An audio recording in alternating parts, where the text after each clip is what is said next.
Welcome to বাড়িছড়া। আরও একটা bucket list পূরণ হয়ে গেল আমাদের। এরকম করে কিন্তু আরও হাজার একটা বাকেট লিস্ট পূরণ হবে আমাদের যদি তোমরা পাশে থাকো আমাদের। বাড়িছড়া মানেটা বলে দিই, ওয়ারি মানে হচ্ছে ডিপ, মানে জলটা কতটা ডিপ সেটা, আর ছোড়া মানে হচ্ছে এই যে লং, এরকমভাবে সরু হয়ে যে আসছে এটাকেই বলা হয় ওয়ারি ছোড়া। কিন্তু এখানকার লোকাল ল্যাঙ্গুয়েজে এই জায়গাটাকে বলা হয় ওয়ারি ছোড়াম।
Good morning everyone. সকাল থেকে উঠে প্রচণ্ড এক্সাইটেড, কারণ আজকে আমরা এক্সপ্লোর করতে চলেছি গারো হিলসের main tourist attraction, that is Wari Chora. এবং এই ট্যুরটা আমরা করছি বাগমারা ক্যাম্পাসের সাথে, তাদের সাথে আমরা কাল গুয়াহাটি থেকে এখানে চলে এসেছি। আর আমরা আছি সিজু কেভের একদম পাশে একটা ট্যুরিস্ট লজে। চারদিকের location just beautiful location. Already কিন্তু প্রিভিয়াস ব্লগে সমস্ত ডিটেল ইনফরমেশন শেয়ার করা আছে। ডে ওয়ানে আমরা কী সাইট সিইং করতে করতে এসেছি এবং এখানে কখন পৌঁছালাম, তাই প্রথম ব্লগটা দেখে নিলে কিন্তু এই ব্লগটা দেখতে সুবিধা হবে। আশা করি এই ব্লগটা দেখার পরে কিন্তু ওয়ারি ছোড়ার ব্যাপারে পুরোপুরি কনসেপশন ক্লিয়ার হয়ে যাবে। এখন কিন্তু আমরা ফুললি রেডি, এবার চা ব্রেকফাস্ট করে বেরিয়ে যাব আমরা বাড়িছড়ার উদ্দেশ্যে। আর এই লজের আশপাশটা কিন্তু খুবই সুন্দর, নদী বয়ে যাচ্ছে পাশ দিয়ে এবং নদীর জলের কালারটাও খুব ভালো। আর আজকে ফাইনালি আমরা ভালো ওয়েদারটাও পাচ্ছি, তো আমরা বেশি হ্যাপি হয়ে গেছি। আর এই রিভারটার নাম হচ্ছে সিমসাং, যেটা গারো হিলসের লংগেস্ট রিভার।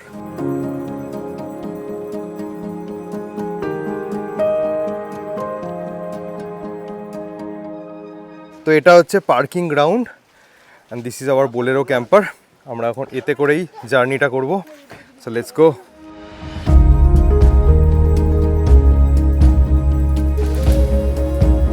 এখন সময় 7:40। আমরা 7:35 গাড়ি স্টার্ট করেছিলাম এবং আমাদের যেতে মোটামুটি সময় লাগবে প্রায় 2 ঘন্টা মতো। দেন ওখানে পৌঁছে আমাদের একটা ছোটোখাটো ট্রেক আছে।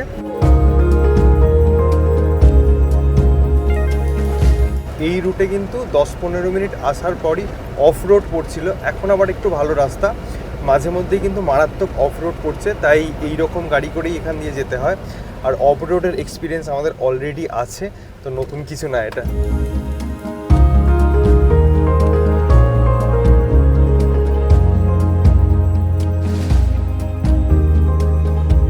প্রায় 1 ঘন্টা জার্নি আমরা কমপ্লিট করলাম। এখন বাজে 8:30। একটা জায়গায় দাঁড়িয়েছি আমরা ব্রেকফাস্ট করার জন্য। তো ব্রেকফাস্টে আমাদের দেওয়া হয়েছে পরোটা, তার সাথে আলু ভাজা আর এখানে ঘুগনির একটা সবজি। ব্রেকফাস্ট কিন্তু প্যাকেজের মধ্যে ইনক্লুডেড। জায়গাটার নাম হচ্ছে রেওয়া রংচিকড়ে। এখানে কিছু দোকানপাট আছে, যদি কারো কোনো প্রয়োজনীয় জিনিসপত্র কেনার থাকে, খাবার বা কোল্ড ড্রিঙ্কস এই সমস্ত কিছু এখান থেকে নিতে পারেন। যেখানে আমরা ব্রেকফাস্ট করলাম তার পিছন দিকে কিন্তু ওয়াশরুম অ্যাভেলেবেল আছে। সময় প্রায় 9টা। ব্রেকফাস্ট করে এখন আবার এখান থেকে রওনা দিলাম। আমরা কিন্তু আজকে ওয়ারি ছোড়া যাচ্ছি নতুন রুট দিয়ে। বিগত 2 দিন প্রচণ্ড বৃষ্টি হওয়ার কারণে ওল্ড রুটটা বন্ধ হয়ে আছে, মানে প্রচণ্ড কাদা হয়ে আছে। তো প্রবাবলি তোমরা যখন পরবর্তীকালে এখানে আসবে এই রুটটা দিয়ে তোমাদের নাও নিয়ে যাওয়া হতে পারে। আর এই রুটের একটা অ্যাডভান্টেজ বা ডিসঅ্যাডভান্টেজ কিছু একটা বলতে পারো, সেটা হচ্ছে যখন আমাদের গাড়ি দাঁড়াবে সেখান থেকে কিন্তু আমাদের প্রায় 3 কিলোমিটার মতো ট্রেক করে যেতে হবে। তো এটা তো আমাদের কাছে ভীষণ আনন্দের একটা খবর, কারণ আমরা খুব অ্যাডভেঞ্চার পছন্দ করি। আর এই রোডটা কিন্তু একদম অফ রোড। প্রায় 9:35 বাজে আমরা এসে পৌঁছালাম ইমানগ্রে বলে একটা ভিলেজে। এখানে অ্যাকচুয়ালি বেসিক্যালি লোকালদের বাজারঘাট বসে, ওই যে নিচে দেখতে পাওয়া যাচ্ছে। আর এখানে কয়েকটা হোমস্টেও আছে শুনলাম। এখানে লোকাল মানুষরা কিন্তু এরকম গাড়ি করেই যাতায়াত করেন, যেহেতু রাস্তা একদমই খারাপ।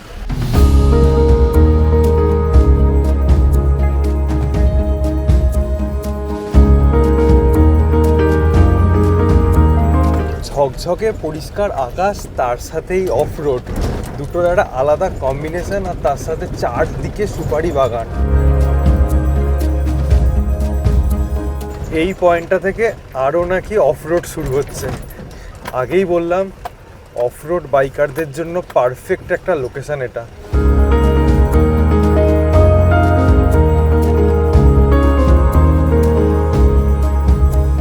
সামনে যে নদীটা দেখতে পাওয়া যাচ্ছে তার নাম হচ্ছে রিনাং দারে। আর এখানে যা অফ রোড এক্সপিরিয়েন্স আমরা করছি, মানে সিরিয়াসলি সান্দাকফু ভাই বলে মনে হচ্ছে এই রাস্তাটাকে।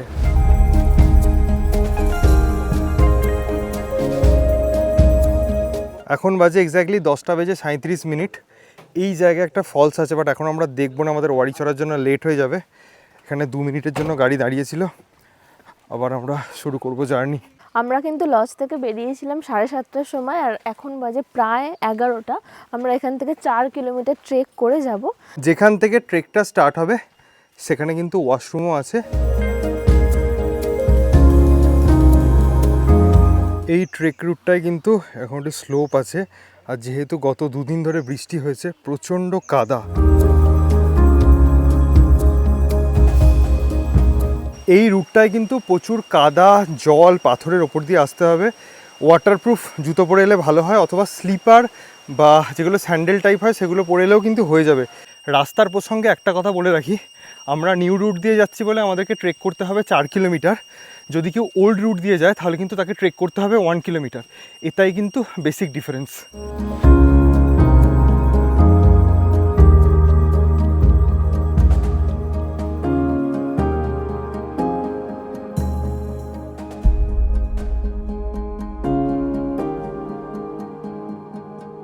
আমরা 11:30 থেকে 12টার মধ্যে ওখানে পৌঁছাতে চেয়েছিলাম, তাই রাস্তায় আসার সময় বেশি ভিডিও করতে পারিনি, রাদার করিনি।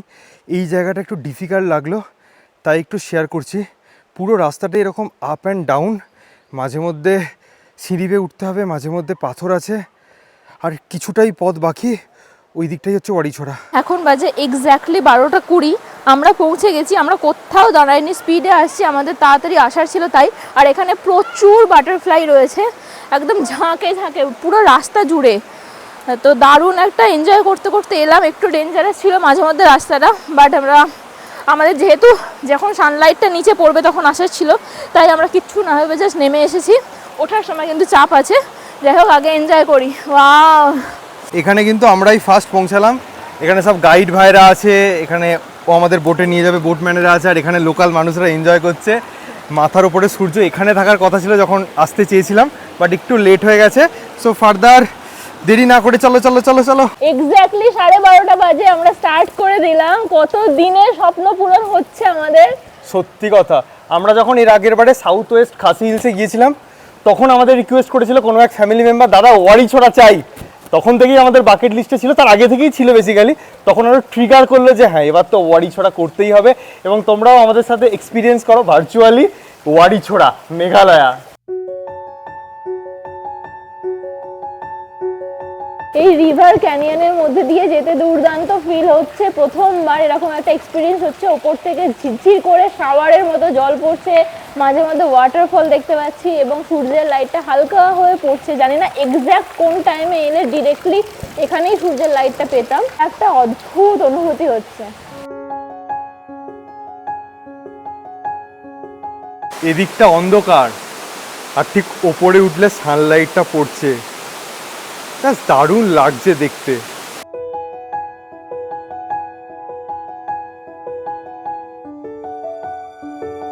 এই কায়াকে করে কিন্তু আমরা প্রায় 5 থেকে 10 মিনিট এলাম, আসতেই পৌঁছে গেলাম আমাদের ডেস্টিনেশনে, একটা ওয়াটারফলের সামনে।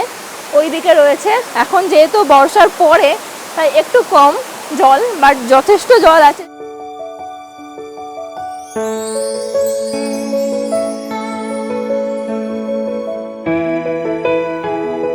11টা 11:30টার সময় যখন মাথার ওপর দিয়ে সূর্যের আলোটা এখানে পড়ে, তখন কিন্তু এই ওয়াটারফলের রেনবোর সৃষ্টি হয়, যেটা অনেক ওয়াটারফলে আমরা দেখে থাকি। তো এখানেও কি মারাত্মক সুন্দর দেখতে লাগতো, বোঝাই যাচ্ছে। কিছু জায়গায় এমন থাকে যেগুলোকে ভাষা দিয়ে বর্ণনা করা যায় না, শুধুমাত্র ফিল করতে হয়। ঠিক তেমনই একটা জায়গা হলো এই মেঘালয়ের ওয়ারিছড়া। জানি না এই ভিডিওর মাধ্যমে কতটা সৌন্দর্যতা আমরা তুলে ধরতে পারছি, কিন্তু আপনারা যখন এখানে আসবেন, এক্সপিরিয়েন্স করবেন, আপনারাও বুঝতে পারবেন this is a magical place.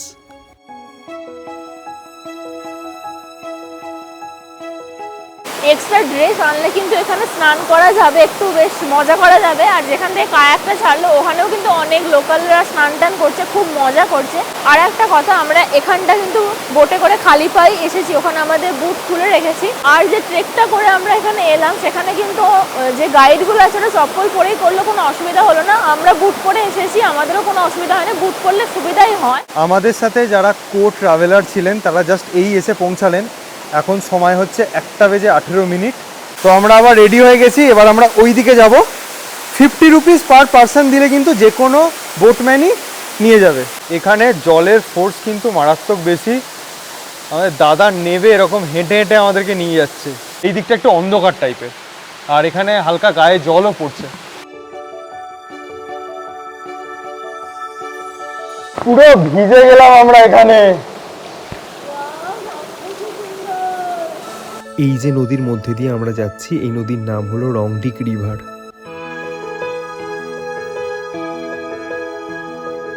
এখান দিয়েই আমরা এলাম, এখানে আমাদেরকে ছেড়ে দাদা চলে গেলেন। আর এই দিকের ভিউটা একবার জাস্ট দেখো,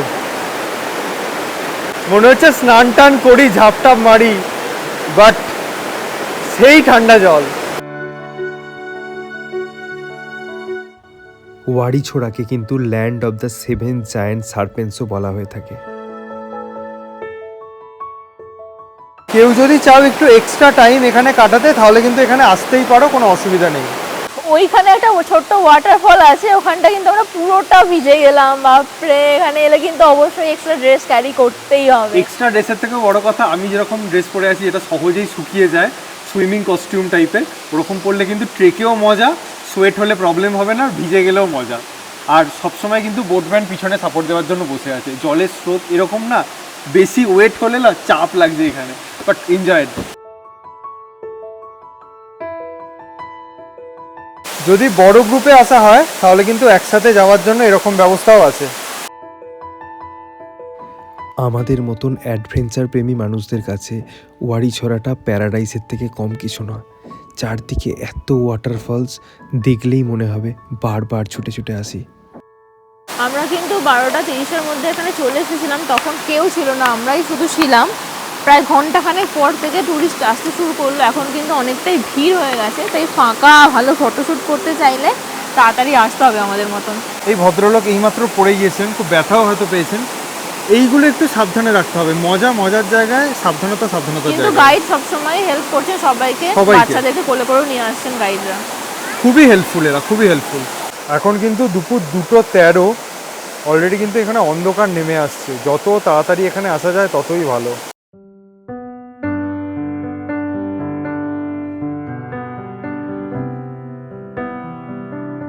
যাওয়ার পথে যে ওয়াটারফলসটা দেখাচ্ছিলাম সেখানেই এখন ঢুকছি। পুরো অন্ধকার হয়ে গেছে, ঠান্ডা হাওয়া দিচ্ছে, আর জলের ফোর্স দেখো একবার। এই জায়গাটা আসল মজা পেতে গেলে কিন্তু অনেক সকাল সকাল আসতে হবে, যখন সানলাইটটা নিচে পড়বে।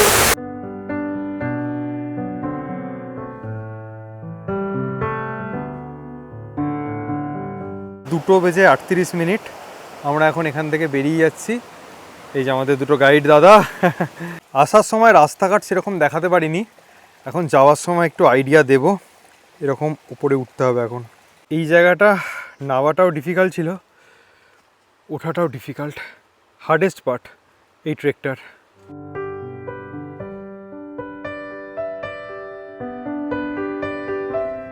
পুরোটাই কিন্তু এরকম ঘন জঙ্গলের মধ্যে দিয়ে রাস্তা। শুধু একটা জিনিস মনে রাখতে হবে যে ছোট ছোট কাঠের ডাল প্রচুর পড়ে আছে, প্লাস ভিজে পাতা, যেগুলো কিন্তু পা স্লিপ করছে।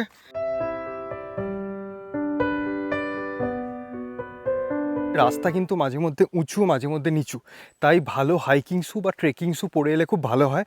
আর সেকেন্ড, যাই জুতো পরে আসুক না কেন, একটা এক্সট্রা পেয়ার অফ সক্স কিন্তু রাখা উচিত, কারণ ওখানে তো জুতো খুলেই নামতে হবে। তো পাটা ভিজে গেলে বা মোজা টোজা ভিজে গেলে কিন্তু একটা এক্সট্রা রাখা ভালো।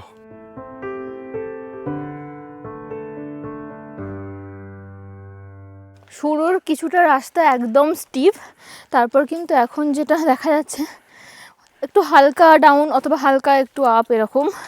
একদম প্রথমে বোটিং করার পর যে রাস্তাটা ওটা মারাত্মক স্টিপ।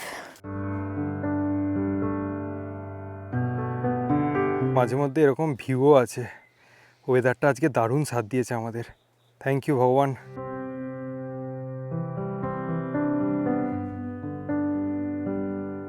এখানটা আবার এরকম পাথরের উঁচু রাস্তা, আবার ওই দিক দিয়ে নামতে হবে। এরকম গাছ ধরে ধরে সাপোর্ট দিয়ে নামা যায়, খুব একটা টাফ না, ভয় না পেলেই হলো। পুরো রাস্তাটায় এই জিনিসটা দুবার আসবে, আর এই জায়গাটা খুব সাবধানে পেরোতে হবে।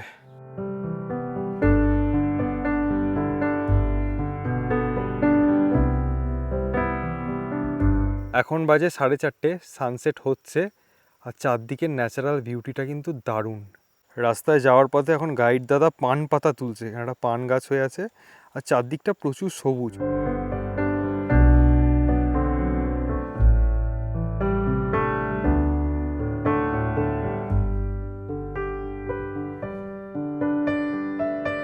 গ্রুপ ট্যুরে যাওয়ার কিন্তু একটা সমস্যা আছে, কারণ আমরা আধ ঘন্টা হয়ে গেল এখানে দাঁড়িয়ে আছি, বাট ওনারা এখনও আসেননি বলে আমরা যেতে পারছি না। এখনও আমাদের লাঞ্চও হয়নি।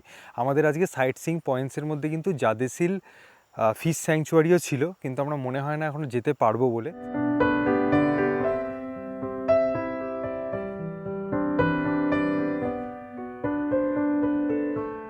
যখন আমরা যাচ্ছিলাম তখন ওয়েদার পুরো সানি ছিল, বেশ ভালো লাগছিল। এখন যত সন্ধে হচ্ছে অন্ধকার হয়ে যাচ্ছে, এই জঙ্গলটার ভালো লাগছে না। যদিও চারপাশে প্রচুর টিয়া পাখি এবং ঝিঝি পোকার ডাক আছে। এই বৃষ্টির জন্য রাস্তার এরকম অবস্থা হয়ে আছে, মানে খুবই বাজে অবস্থা এই জায়গাটা। এখন বাজে এক্স্যাক্টলি 4:48, ওনারা এখনও এসে পৌঁছাননি। আমরা পার্কিংয়ে এসে পৌঁছালাম, ওনাদের জন্য 40 মিনিটস ওয়েট করেছি। এবার দেখা যাক ওনারা কখন এসে পৌঁছান। আমরা ভেবেছিলাম পার্কিংয়ের কাছেই লাঞ্চটা হবে, কিন্তু এখান থেকে প্রায় 2.5 কিলোমিটার এখনও নিচে আমাদের লাঞ্চ করতে হবে। একটা সাজেশান দিয়ে রাখি, হাতের কাছে ডার্ক চকলেট বা ফ্রুটস অ্যান্ড নাটস যা পারবে ব্যাগে নিয়ে রাখবে, কারণ অলরেডি 5টা বাজতে যায়, এখনও লাঞ্চ হয়নি, খিদেতে পেট চুঁচু করছে। এবার ওনারা যতক্ষণ না আসবে ততক্ষণ গাড়িও ছাড়বে না, তাই আমরা হেঁটেই যাচ্ছি। তাই ব্যাগে অবশ্যই এক্সট্রা খাবার ক্যারি করো।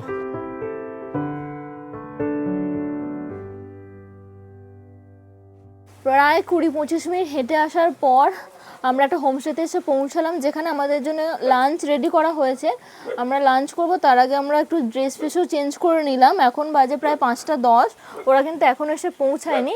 তো আমাদের লাঞ্চ করার পরেও এখানে ওয়েট করতে হবে। আর আমাদের জাদেসিল স্যাংচুয়ারি যাওয়া আজকে হলো না, তো এটা নিয়ে আমরা খুবই ডিসঅ্যাপয়েন্টেড। আজকের আমাদের লাঞ্চে আছে, এটা মনে হচ্ছে রাইস, হ্যাঁ রাইস আছে, আর এদিকে ডাল আছে। আমাদেরকে জিজ্ঞাসা করছিল আমরা ফিশ নেব নাকি চিকেন, তো ওগুলোই আনতে গেছে। এখন বাজে 5:30, আমাদের লাঞ্চ কমপ্লিট, আর আমাদের কো ট্রাভেলার্সরা জাস্ট এই পৌঁছালেন হোমস্টেতে। 6:09 বাজে ফাইনালি আমরা এখান থেকে রওনা দিচ্ছি।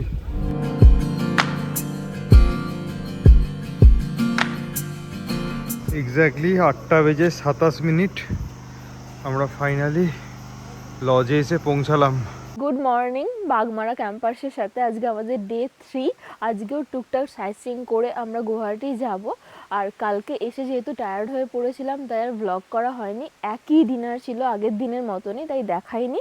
ডিনার করে আমরা ঘুমিয়ে গেছিলাম। আর আজকে যেহেতু তাড়াতাড়ি ওঠার ছিল, তো এখন বাজে 7টা, আমরা ফুললি রেডি। এবার এখান থেকে ব্রেকফাস্ট করব, যেটা ইনক্লুডেড ছিল প্যাকেজের সাথে। করে আমরা পাশেই রয়েছে সিজু কেভ, সেটা একটু দেখব। We have Mark ji with us. Mark ji है इस बागमारा कैंपस का ओनर। नमस्ते मार्क जी। नमस्ते। वैसे सबके लिए बोल दीजिए एक बार, जो ये ग्रुप टूर होता है तो इसका पर पर्सन कॉस्ट क्या है? ग्रुप टूर का पर पर्सन होता है 8,500, एक गुवाहाटी टू गुवाहाटी, और शिलोंग टू शिलोंग आपका 9,500 पर पर्सन होता है। ओके, और एक ग्रुप में मिनिमम कितने जन और मैक्सिमम कितने जन होता है? 5 to 7 होता है, एक मैक्सिमम ग्रुप में होता है। उससे अगर 12 ग्रुप हो जाता है तो 12-13 का भी हो जाता है। अगर कोई बुक करना चाहता है, हम लोग का इंस्टाग्राम पेज है बागमारा कैंपस करके, उसमें बुक कर सकता है। उसके बाद हम लोग का वेबसाइट है बागमारा कैंपस करके, उसमें हम लोग को डिटेल्स दिया जाता है। उसके बाद हम लोग लिंक प्रोवाइड किया जाता है, उसमें सब कुछ डिटेल्स लिखा रहता है। Okay, thank you mark. Welcome. তো দাদার মুখে তো শুনেই নিলেন রেটসগুলো। আমাদের যে 2 নাইট 3 ডেজের যে প্যাকেজ, তার মধ্যে ইনক্লুডেড ছিল গুয়াহাটি থেকে গুয়াহাটি পিক অ্যান্ড ড্রপ, তার সাথে সাইট সিইং, প্রথম দিনের ডিনার, সেকেন্ড দিনের সব কিছু এবং থার্ড দিনের ব্রেকফাস্ট করে গুয়াহাটি পর্যন্ত ড্রপ। এর বাইরে যা কিছু খরচা হবে সবই কিন্তু পার্সোনাল। এখন বাজে এক্স্যাক্টলি 8:06। আমরা এখান থেকে চেক আউট করে বেরোচ্ছি সিজু কেবের দিকে। জাস্ট পায়ে হেঁটে বাইরে বেরিয়েই সিজু কেব। তো এটা হচ্ছে সিমসাং রিভার। এই রিভার বেডে যদি যেতে হয় তাহলে এখান দিয়ে একটা রাস্তা আছে, এদিক দিয়ে গিয়ে যেতে হবে। এই জায়গাটা শুধু একটাই ড্রব্যাক, এই কাঠের সিঁড়ি। এখানে কিছুটা আছে, এখানে কিছুটা আছে, সাবধানে যেতে হবে। ওখান দিয়ে উঠে এসে এদিকে হচ্ছে পার্কিং, আর এই হচ্ছে সিজু কেবের গেট।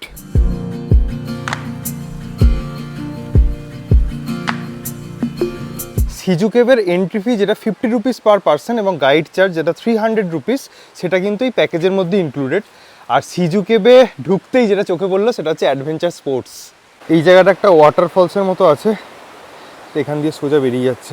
বেশ কিছুটা সিঁড়ি দিয়ে উঠে আসার পর এই হচ্ছে কেবের এন্ট্রি পয়েন্ট, যেখানে ঝিরঝির করে জল পড়ছে।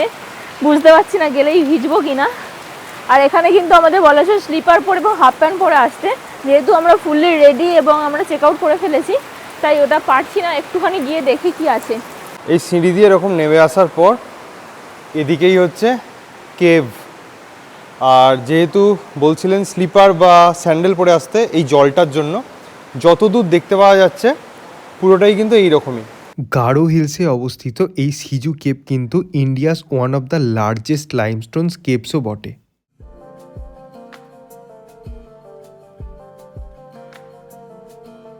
এই কেভটিকে গারো হিডেন জেমও বলা হয়ে থাকে এবং এটি বিখ্যাত এর স্ট্যালাগমাইটস অ্যান্ড স্ট্যালাকটাইটসের জন্য। প্রায় 4 কিলোমিটার লম্বা এই কেভটির অধিকাংশ অংশই কিন্তু জলের তলায় ডুবে আছে, তাই অনেক অংশই কিন্তু ইনঅ্যাক্সেসেবল। তো আমি জুতো খুলেই ফেললাম আর ফাইনালি যাচ্ছি। জলটা বেশ ঠান্ডা। 1927 সালে কিন্তু এই সিজু কেভ প্রথম ডিসকভার করা হয় এবং এই সিজু কেভের কনস্ট্যান্ট টেম্পারেচার থাকে 21 থেকে 26 ডিগ্রির মধ্যে। কেভের মধ্যে কিন্তু বিভিন্ন জায়গায় গুপ্ত পথ আছে, বাট এটা অ্যাক্সেসেবল না অ্যাকচুয়ালি। সিজু কেভের আরেকটি নাম হলো ব্যাট কেভ। লোকালরা এটাকে বলে থাকেন ডাবখোল, অর্থাৎ বাদুড়দের ঘর। এই কেভের মধ্যে কিন্তু ম্যাগনিফিসেন্ট লাইমস্টোন রক ফরমেশন আপনারা দেখতে পাবেন, যেটা আপনাদেরকে সত্যি মুগ্ধ করবে। সবথেকে বড় কথা হচ্ছে এই কেভের ফরমেশন হয়েছে একদম ন্যাচারালি এবং লার্জ পোর্শনটা কিন্তু এখনও আনএক্সপ্লোর্ড, আনটাচড। এই জায়গাটায় পুরো বাদুড়ে ভর্তি, মানে লক্ষ লক্ষ বাদুড় একসাথে আছে। এই দিক দিয়ে কিন্তু মানুষ এখনো যায়, মানে ট্রেকিংয়ের মতো কেবিংও হয়। এই সরু সরু রাস্তাগুলো দিয়ে কিন্তু যাওয়া হয়।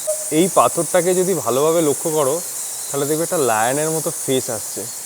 এই জায়গায় অবশ্যই স্লিপার বা স্যান্ডেল জাতীয় পরে আসা উচিত। খালি পায়ে আসাটা একটু ভুল হয়েছে, কারণ পাথরগুলো প্রচণ্ড পায়ে লাগছে। আশা করি সিজু কেভের একটা আইডিয়া পাওয়া গেছে, এবার এখান থেকে বেরিয়ে যাওয়ার পালা।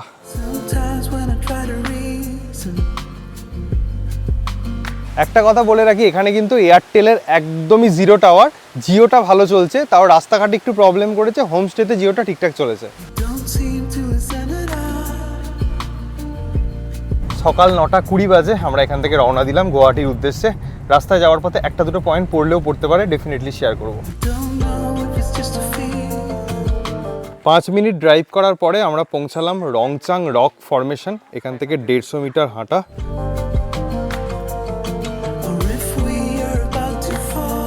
আজকের ওয়েদারটা এত সুন্দর, একদম ঝকঝকে নীল আকাশ, মাঝে মধ্যে একদম সাদা সাদা মেঘ, দেখতে খুব ভালো লাগছে। জাস্ট যেতে ইচ্ছা হচ্ছে না এখান থেকে।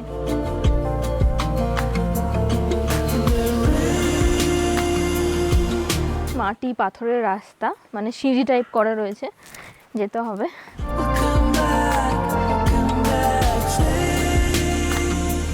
একটু হেঁটে আসার পরে এরকম বড় বড় পাথর পড়বে, দেখতে পাবে। 130 মিটার মতো হাঁটা এখান দিয়ে এখনো। ওয়াও, এখানটা বেশ সুন্দর। তো এই প্যাসেজটার মধ্যে দিয়ে এসে এই জায়গাটাই হচ্ছে অরিজিনাল রক ফরমেশনের জায়গা, যেটা ইনস্টাগ্রামে ভাইরাল হয়েছিল। লে মেরি বাদর, মুখটা না ফেটে যাবে, ঠিক আছে? মুখটা একদম ফেটে যাবে। এ আমাদের ড্রাইভার দাদা এখন মাংকি হয়ে গেছে।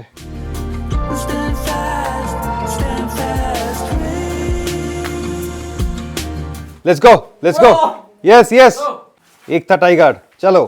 এখানে যেদিকেই তাকানো যায় বিভিন্ন শেপের রক আছে এবং কতদিন যে পুরানো এগুলো কেউ জানে না, গাইডেরাও ঠিক বলতে পারলো না যে নামটাও কোত্থেকে এসছে।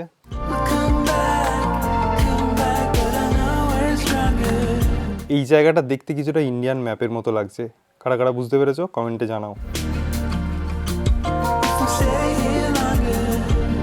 কি কি লেজ নাড়াচ্ছ কেন এসে? আমার কাছে বিস্কুট নেই। তোমার নামটা একবার বলে দাও। ও কিন্তু এই বয়সী ছেলেদের কাছে একটা ইন্সপিরেশন। ও কালকে আমাদের সাথে পাল্লা দিয়ে ট্রেক করেছে। কষ্ট হয়েছে? না, বেশি হয়নি। বেশি কষ্ট হয়নি? Bye bye bye bye bye. Bye. Thank you so much. বেরোতে বেরোতে 10টা 11 বেজেই গেল। এই জায়গাটা হচ্ছে সিজু বাজার। আমাদের হোটেলটা ছিল এখান থেকে ভেতরে ঢুকে গিয়ে, আর এখানে প্রচুর জায়গায় অরেঞ্জ বিক্রি হচ্ছে। এখানের অরেঞ্জ নাকি বেশ ভালো খেতে।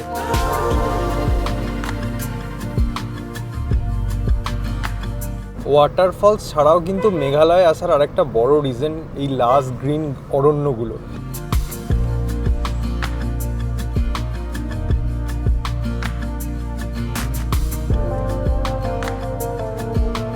এখন প্রায় 1:30 বাজে। আমরা এখানে একটা জায়গায় দাঁড়িয়েছি, এই সাইডে এত সুন্দর ভিউ দেখে আর থাকতে পারলাম না জাস্ট।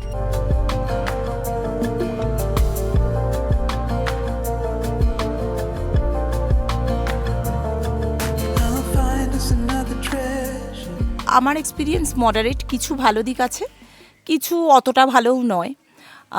ওভারঅল এদের যারা কর্মী তাদের কোঅর্ডিনেশনের একটু অসুবিধা আছে। সিজু টুরিস্ট লজের ওরা রান্না ভালোই করেছিল, কিন্তু বাইরের জায়গাগুলোতে যেভাবে যে সময় খাবার দিয়েছে সেগুলো একটু ইমপ্রুভ করা যেত।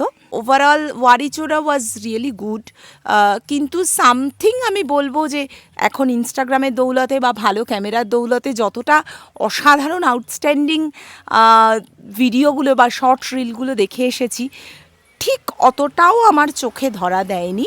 হয়তো এক্সপেকটেশনের থেকে 2-1 আনা কম পেয়েছি। ওকে, থ্যাংক ইউ। আমরা তো টাইম টু টাইম আমাদের এক্সপিরিয়েন্স শেয়ার করছি, আর দিদির মুখেও কিন্তু আমরা শুনে নিলাম ওনাদের কেমন লেগেছে। এবার বলি এইটা মানে এই বাগমারা ক্যাম্পাসের সাথে এই ট্যুরটা আমরা কীভাবে বুক করেছিলাম। ওনাদেরকে আমরা ইনস্টাতে খুঁজে পেয়েছিলাম, সেখান থেকেই আমরা কন্ট্যাক্ট করে প্রথমে 5000 মতো অ্যাডভান্স করেছিলাম। তারপর যেদিন ট্যুরটা শুরু হলো সেই দিন গাড়িতেই আমাদেরকে পুরো পেমেন্টটা করে দিতে হয়েছিল।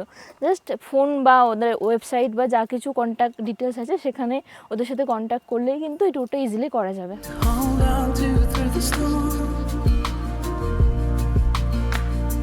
রাস্তায় যাওয়ার পথে আরও একটা ব্রিজে দাঁড়ালাম, আর ব্রিজ থেকে ঠিক এরকম ভিউ।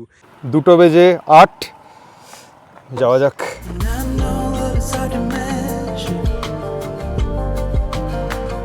এক্স্যাক্টলি 2:30 আমরা এখন ঢুকছি লাঞ্চ করতে। 3:28 আমরা লাঞ্চ করে আবার রওনা দিলাম।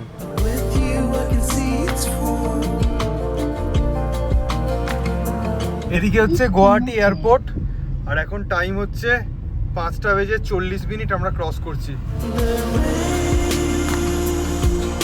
6:43 আমরা প্রায় পৌঁছে গেছি। এখান থেকে 200 মিটার দূরেই হচ্ছে গুয়াহাটি রেলওয়ে স্টেশন। আমরা একটা জায়গায় দাঁড়িয়েছি, আমরা পথে কিছুটা দাঁড়াতে দাঁড়াতে এসেছি। তোমরা ধরে রাখতে পারো যে আধ ঘন্টা আগেই তোমরা গুয়াহাটিতে পৌঁছে যাবে। এদের টাইম ম্যানেজমেন্টের জন্য একটা দুটো স্পট আমাদের মিস গেছে, বাট ওভারঅল মোটামুটি ঠিকঠাকই ছিল। যদি এই ব্লগটা ভালো লেগে থাকে তাহলে do like, comment, share and subscribe, bell notification on করে দিও। নর্থ ইস্টের আর কোন অফবিট আনএক্সপ্লোর্ড জায়গা তোমরা দেখতে চাও ডেফিনেটলি কমেন্ট সেকশনে জানিও। আমরা চেষ্টা করবো সেই সমস্ত জায়গাগুলো কভার করার। তো ব্লগটা এখানে এন্ড করছি, টাটা।